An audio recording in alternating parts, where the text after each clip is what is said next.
Theology of the body is the term given to the teachings of Pope St. John Paul II on the human person and human sexuality, made during his 129 Wednesday audiences delivered between September 1979 and November 1984. It is a bold Christian response to the sexual revolution. It conveys the traditional truths of the faith and morals in a new, accessible, and relatable way.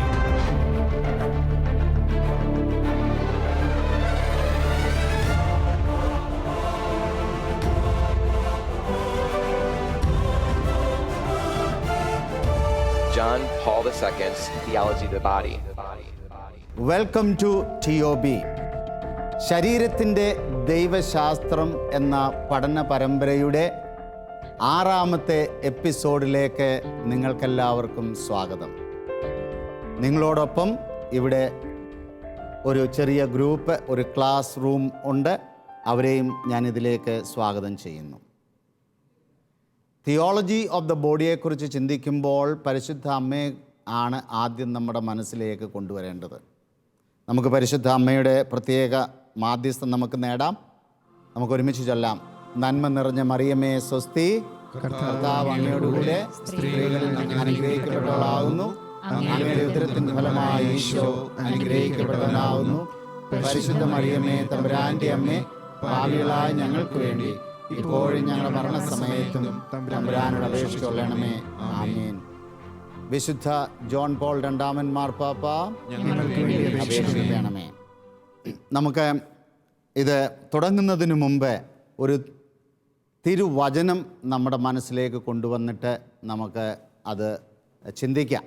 ഇന്നത്തെ വിഷയം ദൈവം തൻ്റെ സാദൃശ്യത്തിലും ഛായയിലുമാണ് ദൈവം നമ്മെ സൃഷ്ടിച്ചിരിക്കുന്നത് എന്ന് പറയുന്നതിൻ്റെ അർത്ഥമെന്താണ്?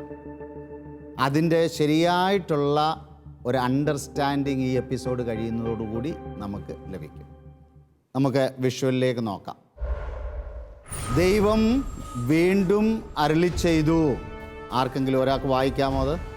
നമുക്ക് നമ്മുടെ ഛായയിലും സാദൃശ്യത്തിലും മനുഷ്യനെ സൃഷ്ടിക്കാം. അവർക്ക് കടലിലെ മത്സ്യങ്ങളുടെയും ആകാശത്തിലെ പറവകളുടെയും നാൽക്കാലികളുടെയും ഭൂമി മുഴുവൻ്റെയും ഭൂമിയിൽ ഇഴയുന്ന സർവ്വജീവികളുടെയും മേൽ ആധിപത്യം ഉണ്ടായിരിക്കട്ടെ. അങ്ങനെ ദൈവം തൻ്റെ ഛായയിൽ മനുഷ്യനെ സൃഷ്ടിച്ചു. ദൈവത്തിൻ്റെ ഛായയിൽ അവിടുന്ന് അവനെ സൃഷ്ടിച്ചു. സ്ത്രീയും പുരുഷനുമായി അവരെ സൃഷ്ടിച്ചു. ഉൽപ്പത്തി പുസ്തകത്തിലെ 1-ാം അധ്യായം 26-ഉം 27-ഉം വാക്യങ്ങളാണ് നമ്മൾ ഇവിടെ വായിച്ചു കേട്ടത്. അപ്പോഴിവിടെ നമ്മൾ ചിന്തിക്കുമ്പോൾ നമുക്ക് ഈ വിഷ്വൽ നമുക്കൊന്ന് നോക്കാം. ഇത് മതബോധന ഗ്രന്ഥത്തിൻ്റെ 357-ാമത്തെ പാരഗ്രാഫിൽ നിന്നുള്ളതാണ്. ദൈവഛായയിലായിരിക്കുന്നതിനാൽ മനുഷ്യന് ഒരു വ്യക്തിയുടെ മഹാത്മ്യമുണ്ട്. The dignity of human person. എന്തുകൊണ്ടാണ് ഒരു വ്യക്തിക്ക്, മനുഷ്യ വ്യക്തിക്ക് ഡിഗ്നിറ്റി ഉള്ളത്? അതിൻ്റെ കാരണം ഇതാണ്, അവൻ ദൈവഛായയിൽ ഉള്ളതുകൊണ്ട്. പലരും ഇന്നത്തെ ലോകത്തിൽ നമ്മൾ ചുറ്റുപാടുകളിൽ കാണുന്നത് മനുഷ്യൻ വെറും ഒരു ഉപഭോഗ വസ്തുവായി, അല്ലെ മനുഷ്യ ജീവന് തന്നെ യാതൊരു വിലയും കൽപ്പിക്കാത്ത ഒരു സംസ്കാരത്തിലാണ് നമ്മൾ ജീവിക്കുന്നത്. അപ്പോൾ ഏത് വ്യക്തിയാണെങ്കിലും ഇന്ന് നമ്മുടെ ഫ്രാൻസിസ് മാർപ്പാപ്പ അതാണ് നമുക്ക് സ്വന്തം ജീവിതത്തിലൂടെ കാണിച്ചു തരുന്നത്. ഏത് തരത്തിലുള്ള വ്യക്തിയാണേലും, പാപികളാകാം, മറ്റ് തെറ്റുകൾക്ക് അടിമപ്പെട്ടിട്ടുള്ളവരാകാം, പാപപ്പെട്ടവരാകാം, എങ്ങനെയുള്ള മനുഷ്യരാണേലും ആ മനുഷ്യർക്കെല്ലാം ഒരു ഡിഗ്നിറ്റി ഉണ്ട്. ആ ഡിഗ്നിറ്റിയുടെ ഫൗണ്ടേഷനാണ് ഈ മതബോധന ഗ്രന്ഥം 357 നമുക്ക് എക്സ്പ്ലെയിൻ ചെയ്ത് തരുന്നത്. നമ്മൾ ദൈവഛായയിൽ ഉണ്ട് എന്നുള്ളതാണ് നമ്മുടെ ഡിഗ്നിറ്റിയുടെ ഏറ്റവും ബേസിക്കായിട്ടുള്ള ഫൗണ്ടേഷണലായിട്ടുള്ള കാര്യം. അതുകൊണ്ട് നമുക്ക് വീണ്ടും അവിടേക്ക് നോക്കേ. നമ്മൾ കേവലം ഒരു വസ്തുവല്ല, പ്രത്യുത ഒരു പേഴ്സണാണ്, ഒരു വ്യക്തിയാണ്.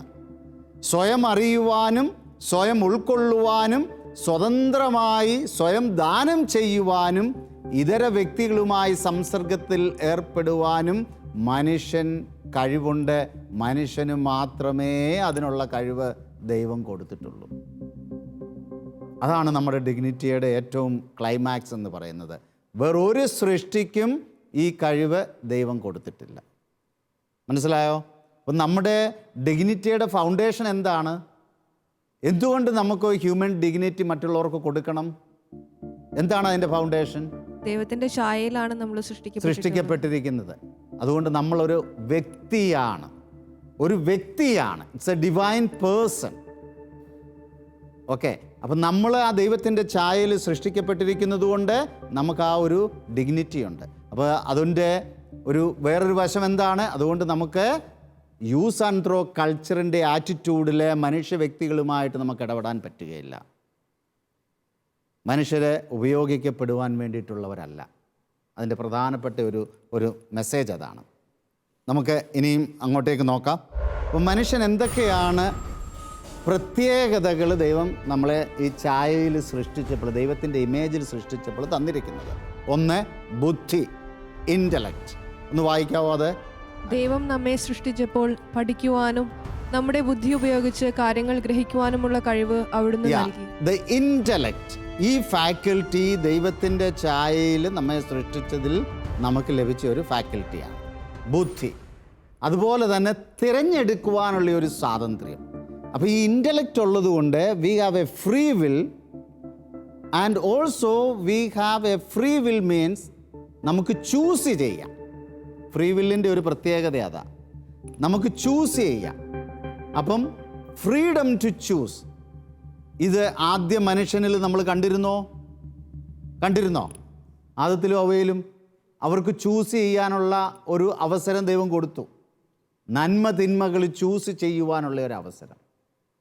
അപ്പം ഞാൻ നിങ്ങളോടൊരു ചോദ്യം ചോദിക്കട്ടെ. എന്നോട് പലരും ചോദിക്കുന്ന ഒരു ചോദ്യമാണ്, ദൈവം എന്തിനാ മനുഷ്യന് ഈ ചൂസ് ചെയ്യാനുള്ള സ്വാതന്ത്ര്യം കൊടുത്തത്?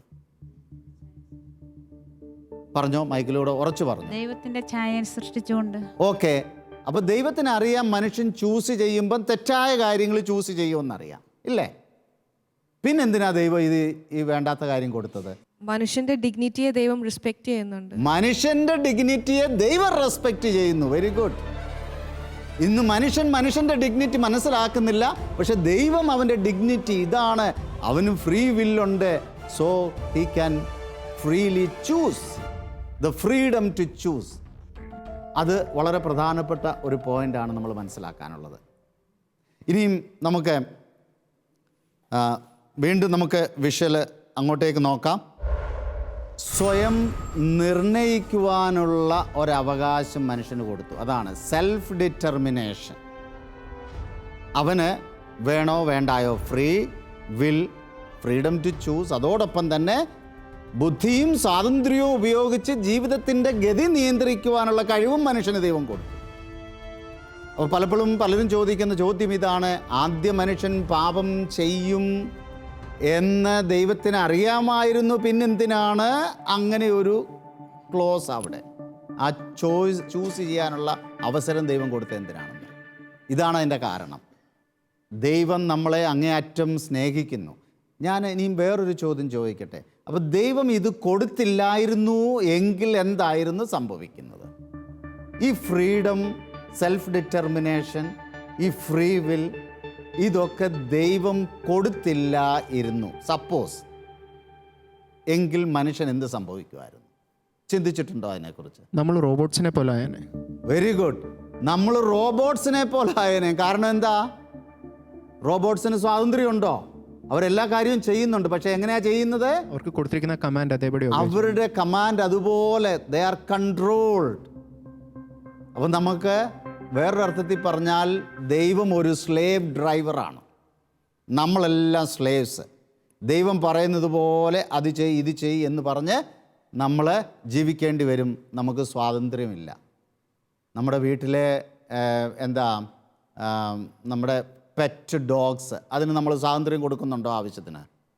ആവശ്യത്തിനുള്ള സ്വാതന്ത്ര്യമുണ്ട്. എന്നാൽ അതിനോട് പറയുക, ഇവിടെ നമ്മുടെ ശാലോം ടി വിയിൽ ഇതാ ശരീരത്തിൻ്റെ ദൈവശാസ്ത്രത്തിൻ്റെ പഠന പരമ്പര വരുന്നു, നീ അത് മുടങ്ങാതെ കാണണമെന്ന് അതിനോട് നമ്മൾ പറയുന്നുണ്ടോ? ഉണ്ടോ? ഞാനിന്ന് വേറൊരിടത്ത് പോവുകയാണ്, നീ എൻ്റെ കൂടെ വരണം എന്ന് പറയുന്നുണ്ടോ? അതിന് സ്വാതന്ത്ര്യമില്ല. അതിൻ്റേതായ ആ ലിമിറ്റേഷനിൽ നമ്മൾ കുറേ നിയമങ്ങളും കാര്യങ്ങളും ഒക്കെ കൊടുത്ത് അതിനെ അവിടെ അങ്ങനെ ഒതുക്കി നിർത്തിയിരിക്കുക. അപ്പോൾ നമുക്ക് സ്വാതന്ത്ര്യം തന്നില്ലായിരുന്നു എന്ന് വരികിൽ ഇതായിരുന്നു സംഭവിക്കാമായിരുന്ന കാര്യം. നമ്മൾ മനുഷ്യ വ്യക്തിത്വമുള്ള വ്യക്തികളല്ലാതെ വെറും അടിമകളായിട്ട് പാപകളായിട്ട് ദൈവത്തിൻ്റെ കൺട്രോളിൽ നമ്മൾ നിൽക്കേണ്ടി വന്നേനെ. അപ്പോൾ ദൈവത്തിന് ഒരിക്കലും അത് ചെയ്യുവാൻ സാധിക്കുകയില്ല. കാരണം ഗോഡ് ഈസ് ലവ്. ദൈവം സ്നേഹമാണ്. സ്നേഹം കൊടുക്കലിൻ്റെയാണ്, സ്വയം ദാനത്തിൻ്റെയാണ്. സ്നേഹം അങ്ങ് ഒഴുകുന്നതാണ് സ്നേഹം. അപ്പോൾ അവിടെ എന്തെങ്കിലും പിടിച്ചു വയ്ക്കുന്നത് സ്നേഹമല്ല. അപ്പോൾ ദൈവം സ്നേഹമായതുകൊണ്ട് അതൊരിക്കലും അത് സംഭവിക്കുകയില്ലായിരുന്നു. അതുപോലെ തന്നെ വീണ്ടും വിഷനിലേക്ക് നിങ്ങൾ നോക്ക്. അനശ്വരമായ ഒരു ആത്മാവ് നമുക്കുണ്ട്. നമ്മുടെ ഈ ശരീരം നശിച്ചു പോകും. എന്താണ് സംഭവിക്കുന്നത് ശരീരത്തിന്? നമ്മുടെ ഈ മർത്യതയുള്ള ഈ ശരീരം അത് പോകും. പിന്നീട് നമുക്ക് എങ്ങനെയുള്ള ഒരു ശരീരമാണ് കിട്ടുന്നത്? നമ്മുടെ അടുത്ത സ്വർഗീയ ശരീരം കിട്ടുന്നു. ഒരു സ്വർഗീയ glorified body we will get. അപ്പം നമുക്ക് നന്മയും തിന്മയും ഒക്കെ കേന്ദ്രമാക്കി, സത്യത്തെ കേന്ദ്രമാക്കി ജീവിക്കുവാൻ, ഈ നന്മ മാത്രം നമ്മൾ ഫോക്കസ് ചെയ്ത് ജീവിക്കുവാൻ തക്കവണ്ണം ഒരു ഇറ്റേണൽ സോൾ, ഒരിക്കലും മരിക്കാത്ത ഒരു ആത്മാവും നമുക്കുണ്ട്. അപ്പം 4 കാര്യമാണ് നമ്മൾ ഇന്ന് കണ്ടത്. ആദ്യം എന്താണ് നമ്മൾ കണ്ടത്? നമുക്ക് ബുദ്ധിയുണ്ട്. ബുദ്ധി, ഇൻ്റലക്റ്റ്. ആ ഇൻ്റലക്റ്റിൻ്റെ ഫലമായിട്ട് നമുക്ക് എന്ത് കിട്ടി?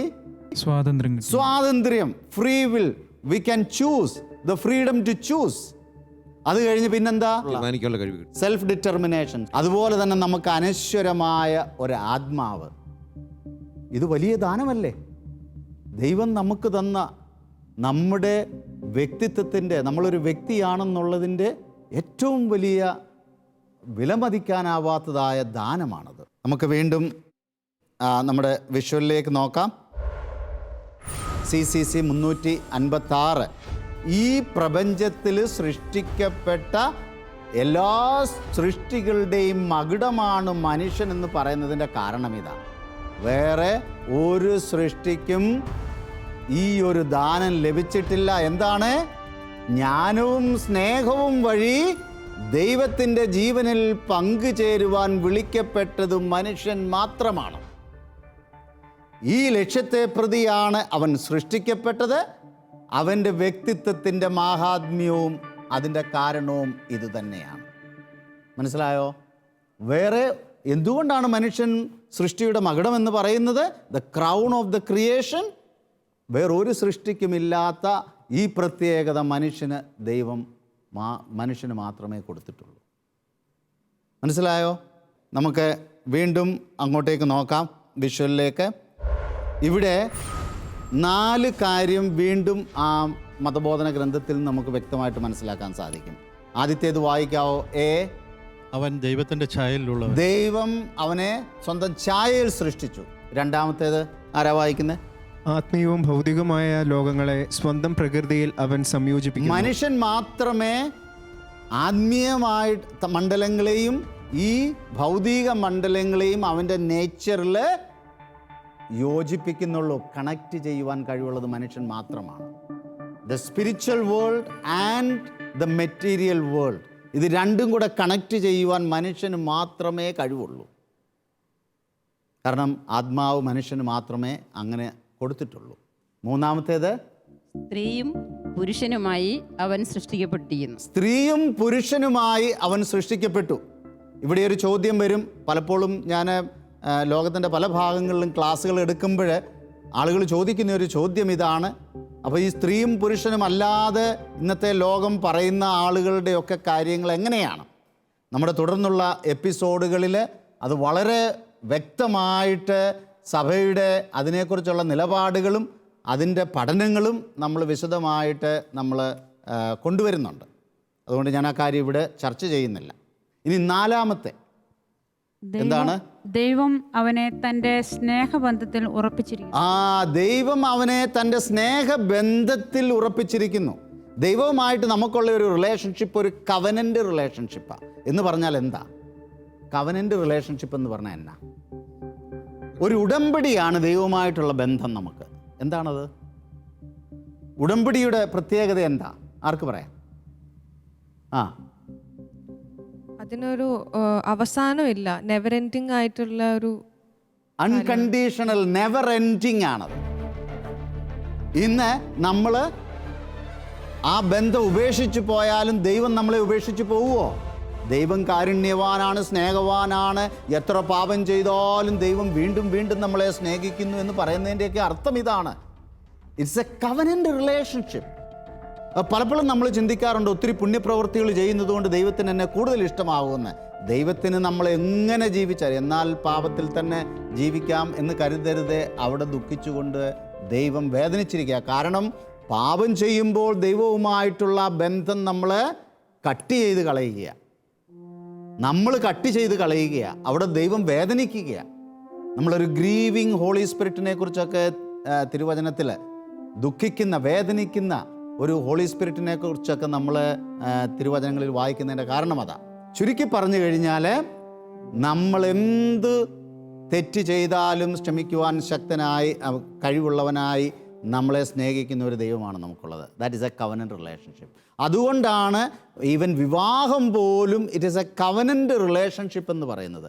ക്രിസ്തു സഭയെ സ്നേഹിച്ചതുപോലെ സ്ത്രീയും പുരുഷനും തമ്മിലുള്ള ബന്ധത്തെയും പൗലോസ്ലീഹ അവിടെ കൊണ്ടുവന്ന അതാ.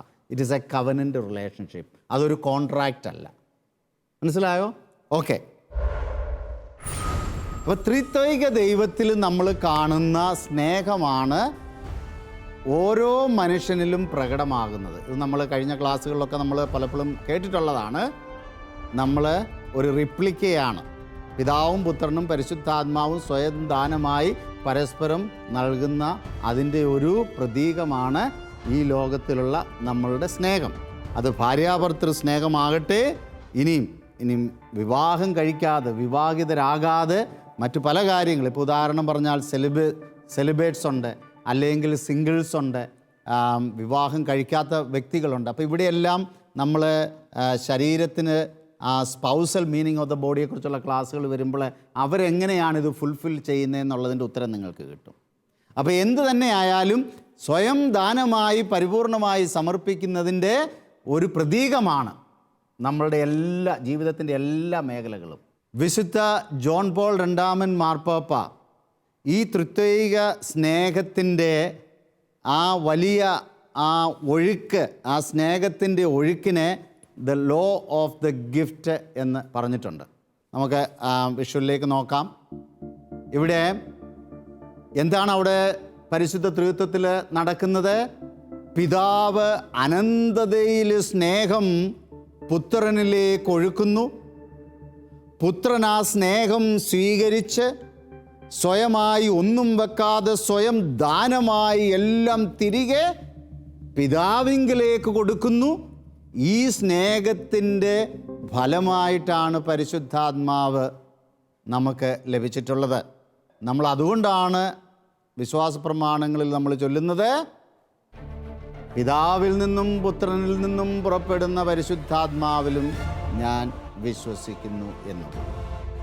അപ്പോൾ ഇതിൻ്റെ ഈ കൂട്ടായ്മയുടെ ഈ ഒരു യൂണിയൻ ആൻഡ് കമ്മ്യൂണിയൻ്റെ ഛായയിലാണ് ദൈവം നമ്മളെ സൃഷ്ടിച്ചിരിക്കുന്നതെന്ന് പറയുമ്പോൾ, സ്നേഹിക്കാനും സ്നേഹം കൊടുക്കുവാനും വാങ്ങിക്കുവാനും ദൈവം നമ്മളെ പ്രാപ്തരാക്കിയിട്ടാണ് സൃഷ്ടിച്ചിട്ടുള്ളത്. സ്വയം ദാനമായി ഈ സ്നേഹം മറ്റുള്ളവർക്ക് കൊടുക്കുവാനും സ്നേഹം സ്വീകരിക്കുവാനും. അതുകൊണ്ടാണ് സ്നേഹത്തിന് വേണ്ടിയുള്ള ദാഹം നമ്മളിൽ ഓരോരുത്തരിലും ഉള്ളത്. അപ്പോൾ ഈ സ്വയം ദാനം എന്ന് പറയുമ്പോൾ it is A give and take. ഞാൻ അങ്ങോട്ട് കൊടുക്കുന്നു, അവിടുന്ന് ഇങ്ങോട്ട് സ്വയം ദാനമായിട്ട് തരുന്നു. അപ്പോൾ ആരും ആർക്കു വേണ്ടി, ആരുടെയും സ്വാർത്ഥതയ്ക്ക് വേണ്ടി ഒന്നും പിടിച്ചു വയ്ക്കുന്നില്ല. അതാണ് അതിൻ്റെ പ്രത്യേകമായിട്ടുള്ള അർത്ഥം. അപ്പോൾ ദൈവം തൻ്റെ ഛായയിലും സാദൃശ്യത്തിലും നമ്മെ സൃഷ്ടിച്ചു എന്ന് പറയുന്നതിൻ്റെ അർത്ഥം എന്താ? പെട്ടെന്ന് നിങ്ങൾക്ക് എന്താ മനസ്സിലായത്? നമ്മൾ 4 കാര്യം പറഞ്ഞു. അതിനുശേഷം ഇപ്പോൾ ലാസ്റ്റിൽ ഞാൻ പറഞ്ഞത് എന്താണ്? The law of the gift എന്ന് പറഞ്ഞാൽ എന്താ? സ്വയം ദാനമായി മറ്റവർക്ക് തന്നെ കൊടുക്കുവാനും അവരുടെ സ്നേഹം സ്വീകരിക്കുവാനും ഉള്ള ആ കഴിവ് നമുക്ക് ദൈവം തന്നിട്ടുണ്ട്. അപ്പോൾ ഇവിടെയാണ് യഥാർത്ഥത്തിൽ ദൈവത്തിൻ്റെ ഛായ നമ്മൾ പ്രതീകമാകുന്നത്. ഈ എപ്പിസോഡിൽ നമ്മൾ കേട്ട കാര്യങ്ങളൊന്നും കൂടെ നമുക്ക് ഒന്ന് നമ്മുടെ ചിന്തയിലേക്ക് കൊണ്ടുവരാം. ആദ്യമായിട്ട് നമ്മൾ കേട്ടത്, ദൈവത്തിൻ്റെ ഛായയിൽ സൃഷ്ടിച്ച മനുഷ്യൻ എന്താണ് ആ ചായയുടെ പ്രത്യേകത? Will, intellect, freedom, self determination. പിന്നെ നമുക്കൊരു ഇറ്റേണൽ സോൾ, നശിച്ചു പോകാത്ത. അപ്പം നമ്മുടെ റിലേഷൻഷിപ്പ് വെർട്ടിക്കലായിട്ടും ഹൊറിസോണ്ടലായിട്ടുമുണ്ട്. എന്താണ് വെർട്ടിക്കൽ? മനുഷ്യന് മാത്രമേ ദൈവവുമായിട്ട് കണക്റ്റ് ആകാൻ പറ്റുകയുള്ളൂ. നമ്മളാരും വീട്ടിലെ നമ്മുടെ പെറ്റ് ഡോഗ്സിനോട് നീ ഇന്ന് പ്രാർത്ഥിച്ചിട്ടേ കിടക്കാവെന്ന് പറയുന്നുണ്ടോ? പറയുന്നില്ല. കാരണം വേറൊരു സൃഷ്ടിക്കും അതില്ല. അതുപോലെ തന്നെ ഹൊറിസോണ്ടൽ. അപ്പോൾ ഈ വെർട്ടിക്കൽ ആ ഒരു ബന്ധം, അതിൻ്റെ പ്രതീകമാണ് ഈ ഹൊറിസോണ്ടൽ ബന്ധത്തിലുള്ളത്.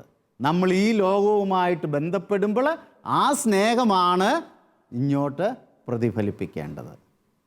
അപ്പോൾ ഇവിടെ ഞാൻ ഒരു ചോദ്യത്തോടു കൂടി ഞാൻ ഈ എപ്പിസോഡ് കൺക്ലൂഡ് ചെയ്യുകയാണ്.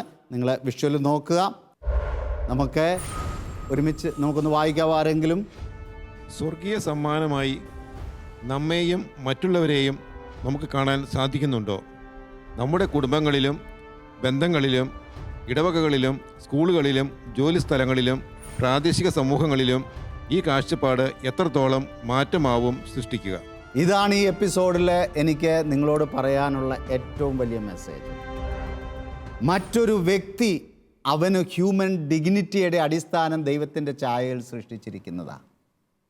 ഈ ഒരു ഡിഗ്നിറ്റി കൊടുത്ത് നമ്മൾ ഏത് തരത്തിലുള്ള വ്യക്തികളെയും കാണുവാനുള്ള ആറ്റിറ്റ്യൂഡ് നമുക്ക് വളർത്തിയെടുത്തില്ല എങ്കിൽ ക്രിസ്തീയ വിശ്വാസത്തിനെതിരായിട്ടാണ് നമ്മൾ ജീവിക്കുന്നത്.